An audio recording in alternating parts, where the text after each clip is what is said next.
Issues was arraignment. Inside was brilliant legal submission by our lawyers. And the outcome, of course, was that the judge decided and sided with us that he will have to look at our very strong legal opposition to arraignment.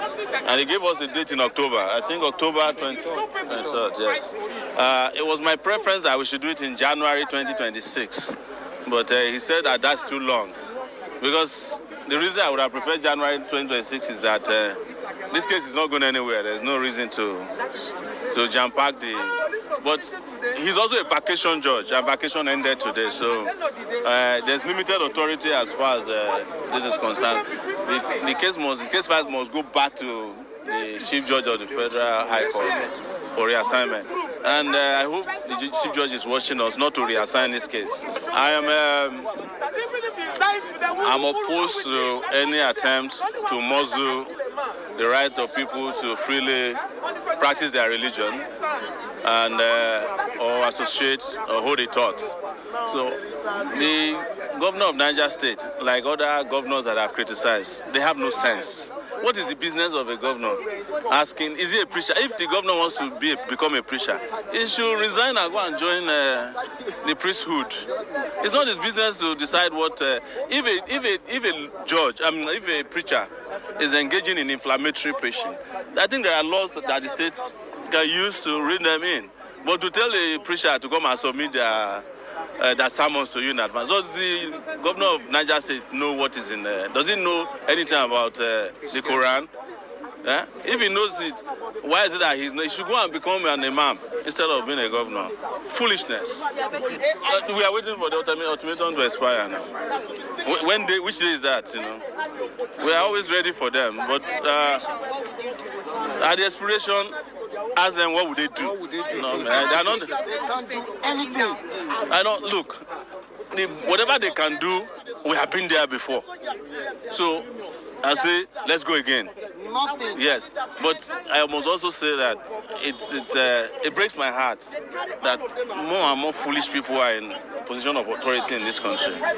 Anything that you did that didn't work last time, change your strategy. How can the DSS become the reputation police for the president of Nigeria? You understand? And if you want to defend the reputation of a person, defend the reputation of a person that has a reputation too. The man himself cannot even challenge me. You know? That's Tinubu himself. He cannot challenge anything that I've said about him. So, but the DSS, you know, they have no work. And where they have work, they don't want to do their work. Their work should have been to be pointing to us where there are terrorists, bandits, and kidnappers across. But they know, but they prefer that the criminals are reigning in the country. And you are asking me to retract my statement on the president. But you saw a terrorist with magazines, about 40 on his chest. You cannot arrest him. You can't even him to retract his criminality. Rubbish people. If I have my way, and I've said it, we will reduce the National Assembly to a part-time job. Exactly. So, that's number one. Secondly, we will have a unicameral legislative system of only 109 senators. And that's what we'll have. But to come to work, you have to go and buy your tickets from wherever you are. And we'll pay you when you are done. Maybe they will sit 12 times in a year. That's all. Pass the budget. After that, they go back to their normal jobs. Yeah, these ones are not. They are not National Assembly people. These are hustlers. You know, businessmen, Yahoo, Ponzi schemers. You know, these are. In the first place, Inec is one of the branches of the APC. So anytime Inec is telling you they are just I shouldn't be laughing. Inec is a joke.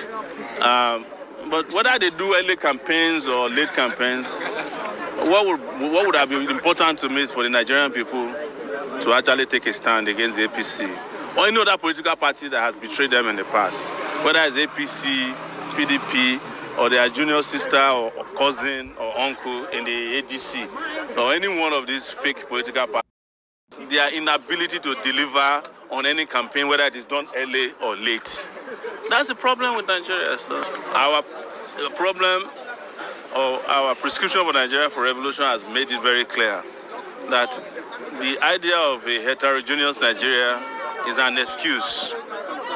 There are only two tribes in Nigeria that I know, the oppressors and the oppressed. Heterogeneity is just two branches opposing each other. So there's no Hausa person that doesn't go hungry, or Igbo man that doesn't go hungry, or don't get sick. So, but with regards to Nepal, I have, when it happened last week, a lot of Nigerians are always excited about something that happens elsewhere. And when it is time for them to do it in their own country, they will go and queue up to eat jollof rice. And that's not a sign of people who are serious. I'm telling you. Yeah, the number of youths in Nepal that changed the government in Nepal, probably there about 1 million. The number of youths that went to queue up for a rice that they couldn't get was 20,000 registered. So imagine. We need to get more serious.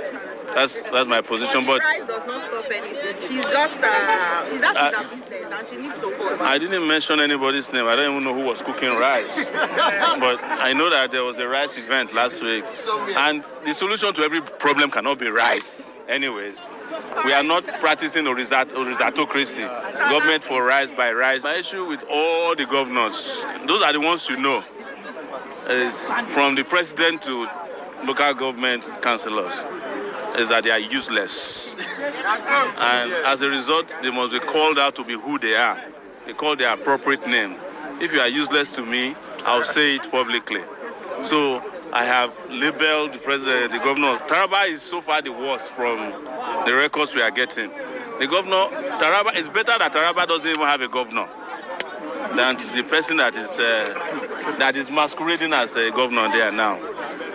The whole place is broken. But it's not limited to Taraba. It's also in Ondo State, in Borno State. We have dealt with Gombe State. We have dealt with Bauchi State. We have also dealt with even Oyo State. So everybody is going to get their own. Very soon. If it has not reached you, it's coming your way. Who are the people destroying Nigeria finally? The governors, president, senators, Nigeria police, Nigerian army, DSS or SSS. Everybody who is supposed to protect us, who didn't is destroying Nigeria. The teachers who are paid to teach, who refuse to teach, are destroying Nigeria. The doctors who are supposed to treat people who refuse when they are destroying Nigeria. The police officers that turn black to blue is destroying Nigeria. The custom officer who is helping smugglers is destroying Nigeria. The army that looks the other way when they are bandits and terrorists is destroying Nigeria. The media that refuse to report the truth is destroying Nigeria.